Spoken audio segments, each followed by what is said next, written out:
Hello everybody. Today through this video I'll be explaining you part 2 of chapter 6, that is security in the contemporary world. I hope you all have seen part 1 of this chapter, in which I covered the meaning of security and its one type, that is traditional notion external. So today in part 2 I'll be covering traditional notion internal and traditional notion and cooperation, that is how the country cooperate for this security issue. Okay, so these are the two things that we are going to cover in today's video. So let us start it. I hope you are clear with traditional notions external. Now next we'll start with traditional notion internal. Now after doing external, a question might be coming to your mind that does security depend only on external factors only? There is no security issues for internal peace. Is every country violence free?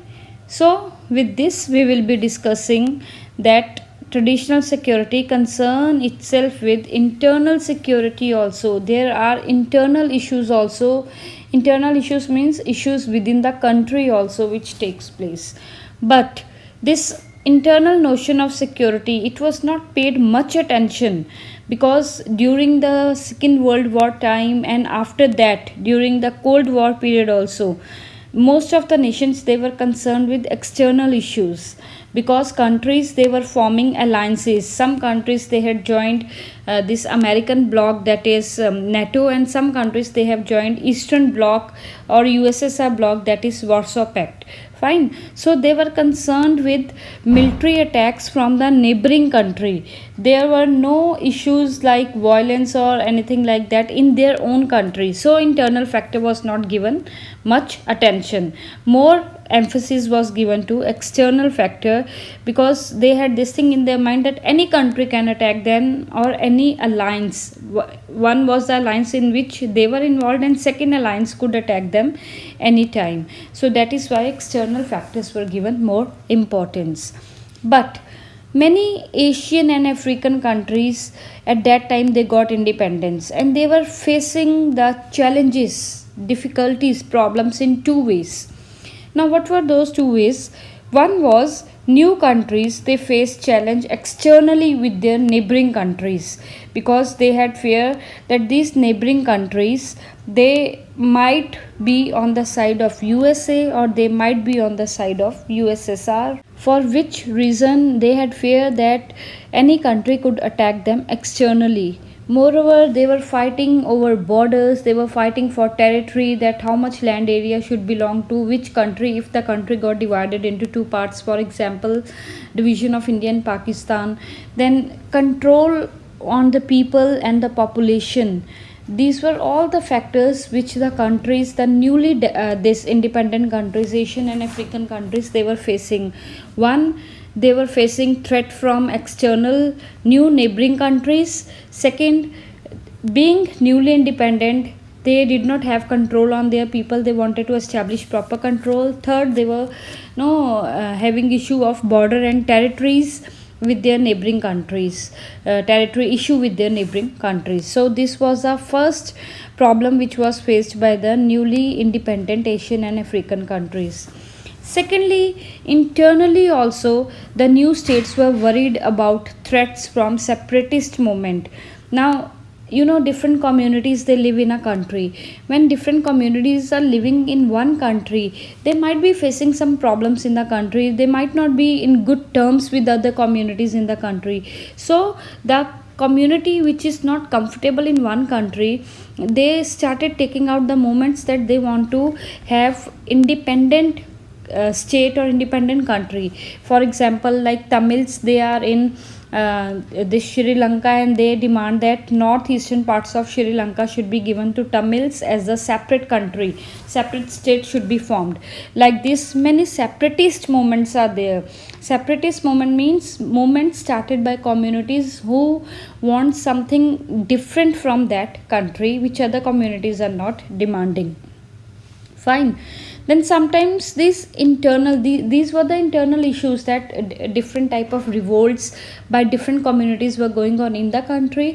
And then externally also these country were fighting with their neighboring country for border, for territory, for no water issues could be there, or control on their population could be there. Internally they were fighting, they were having the civil war. Basically civil war was there inside the country also, because they were not comfortable being the part of that country, and they had some other demands कि अलग state मिल जाए हमें, या हमारे लिए अलग से rules बन जाए. That kind of movements were going on in within the country also, which we call as internal factors basically. Then what used to happen, these internal and external factor, they used to get mixed up, एक जैसे इकट्ठे हो जाते थे. Just for example, कोई भी neighbouring country, they use to help internal separatist movement. For example, Pakistan is there, and in India some communities they are fighting. Or you can let's say we take the example of Sri Lanka, leave India and Pakistan. In Sri Lanka, Sinhalas and Tamils were fighting. Fine, they had civil war, and India tried to help Tamils over there. They tried to help Tamils, which used to have the ultimate result was that if Indian used to help Tamils over there, because Tamils they had fight with Sinhalas, then ultimately India led war with Sri Lanka.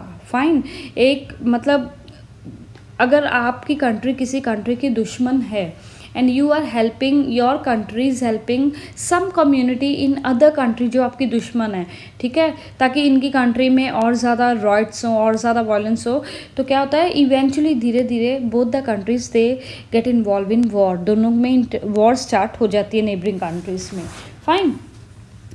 And if we talk of data, internal war, they make up 95% of armed conflicts for anywhere in the world.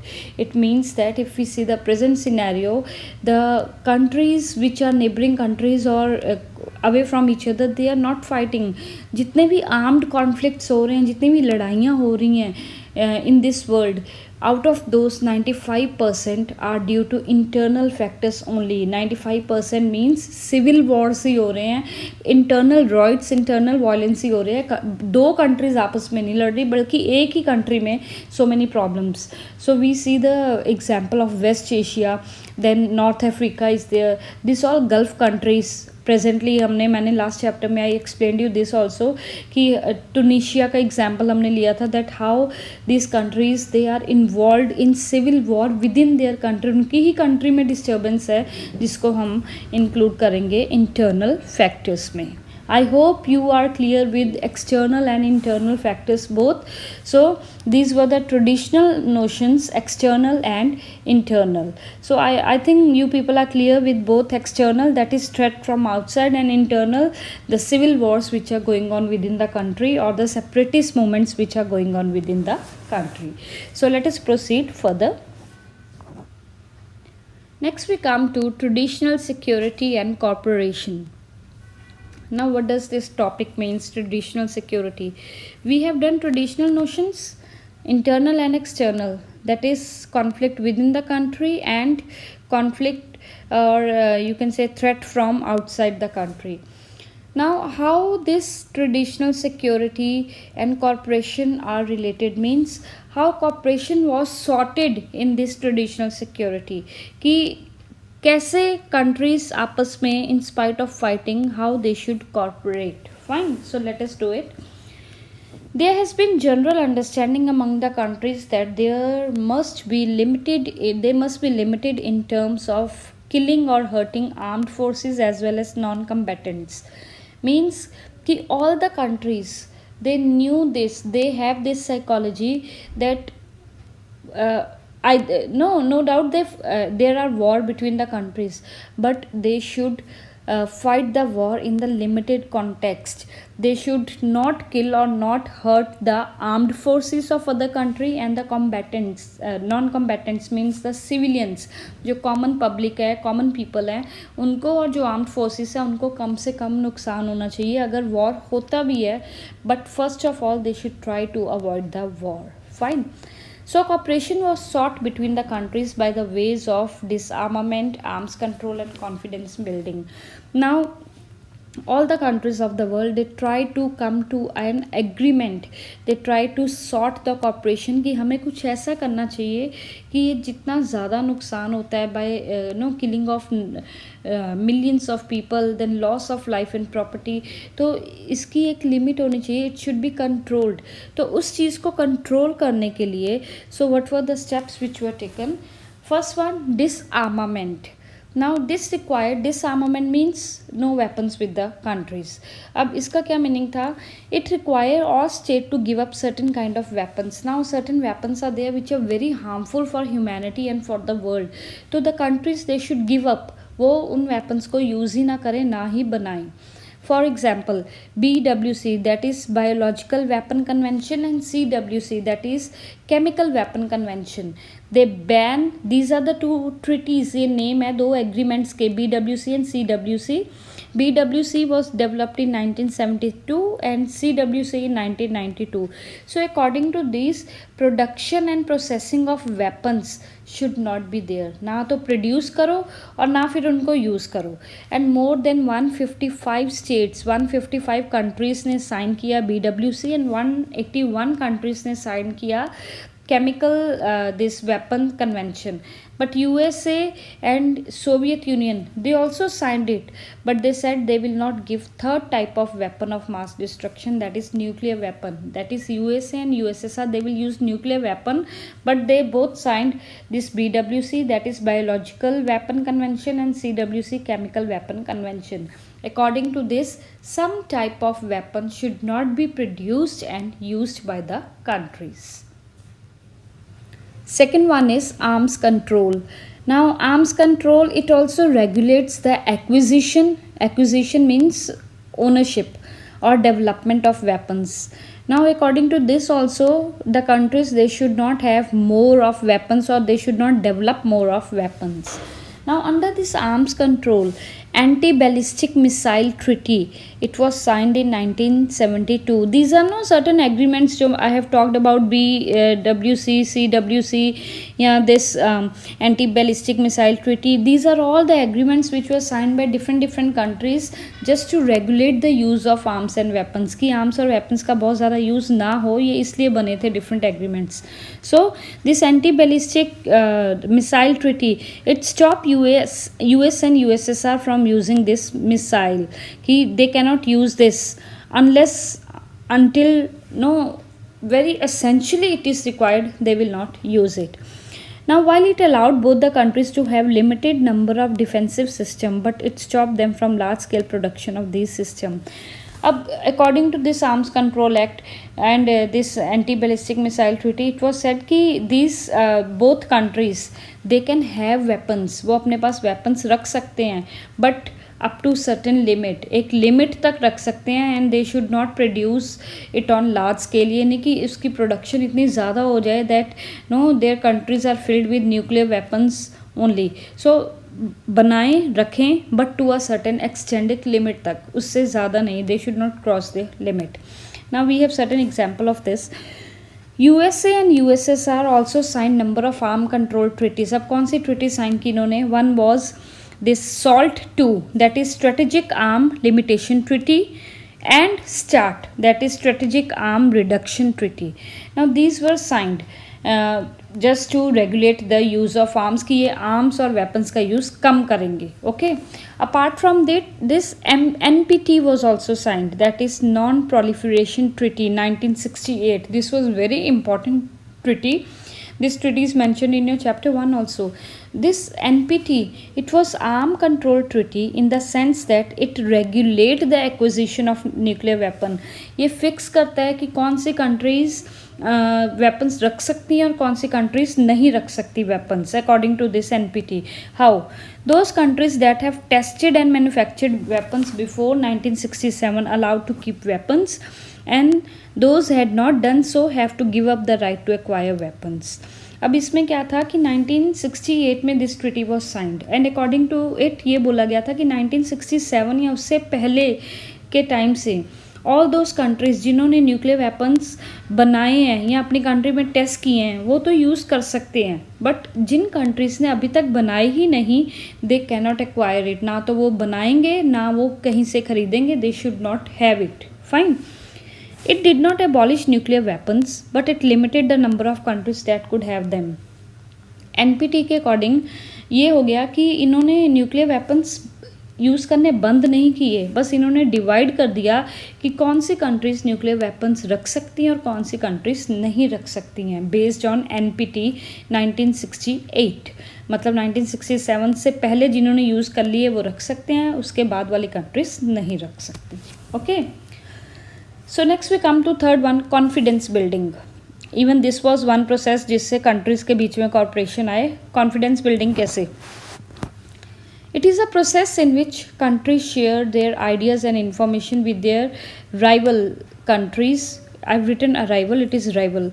With rival countries by telling each other about their military intentions and their military plan to a certain limit. Now this is just one way of telling them that they are not planning a surprise attack for them. What does it mean? For example, India and Pakistan is there. Now both the countries, they are always at the risk of war कि कभी भी लड़ाई हो जानी है इनके बीच में. So to avoid war और एक अपना confidence build करने के लिए what they will do, India, they will keep on discussing their military planning with Pakistan to some extent, एक सीमा तक, एक लिमिट तक. Pakistan will also discuss. इससे क्या होगा, इंडिया को पता चलेगा कि पाकिस्तान के पास कितनी ताकत है और पाकिस्तान को पता चलेगा कि इंडिया के पास कितनी ताकत है, और वो वॉर करेंगे ही नहीं दोनों कंट्रीज. मीन्स अपना कॉन्फिडेंस बिल्ड कर लेंगे. They try to build confidence with another country just to avoid the possible war in future. ये कॉन्फिडेंस क्यों बिल्ड करना है? ताकि एक दूसरे के साथ शेयरिंग करते रहो अपने military plans and all, so that other country come to know how much powerful you are and the possibility of war in future could be avoided. It is a process designated to ensure that rivals do not go to war through misunderstanding or misperception. अब इसका एक दूसरा objective भी था. वो objective क्या था कि if both the countries share their information to some limit with each other, तो इससे दोनों में एक अंडरस्टैंडिंग बनेगी, एक कॉन्फिडेंस बिल्डिंग बनेगा इनमें. ठीक है. और इनके बीच में कोई मिसअंडरस्टैंडिंग नहीं आएगी. अदरवाइज अगर ये कुछ नहीं शेयर कर रहे, एक दूसरे के ऊपर शक करते रहेंगे कि ये हमें अटैक ना कर दें, ये हमें अटैक ना कर दें, या हम इनके ऊपर अटैक कर दें, कोई भी मिसअंडरस्टैंडिंग, मिसपरसेप्शन बन सकता है जिसके कारण वॉर के चांसेस बहुत ज़्यादा बढ़ सकते हैं. But if they will keep on sharing their information to some limit, एक अच्छी कॉन्फिडेंस बनेगा आपस में, अच्छी अंडरस्टैंडिंग बनेगी, जिससे कि वॉर के जो चांसेस है फ्यूचर में वो बहुत टाइम तक वो वॉर को रोका जा सकता है. Okay. So these are the 3 steps: disarmament, arms control and confidence building, through which the countries they try to control each other and they try to cooperate each other on the traditional notions, that is war from outside and civil war within the country also. So through these 3 things, कहीं ना कहीं war को control करने में these 3 things help a lot. So I hope this topic is also clear to you. With this I finish up with the chapter. So the contents which we have covered in this chapter till now are security, its types, in which non-traditional notion and traditional notion are there. Then after that we have done this traditional notion and cooperation, and last one, new type of threat, that is terrorism. So these were the contents which we need to cover in this chapter, and hopefully you all have watched the videos carefully. Thank you so much.